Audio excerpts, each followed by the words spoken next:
At media queries genuinely apply real CSS rules only when actual conditions like screen width are met. In this video you will build a real responsive layout with media queries.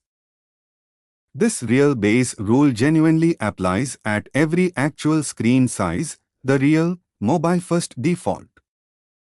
This real media query genuinely overrides width only when the actual viewport is 768px or wider, a real tablet desktop breakpoint.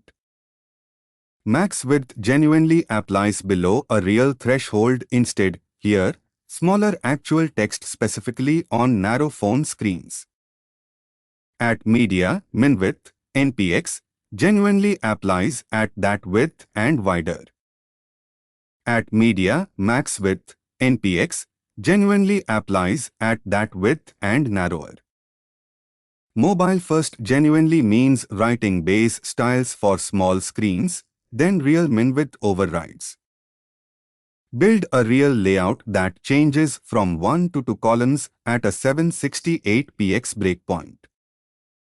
Ready to build real flexbox layouts from the ground up?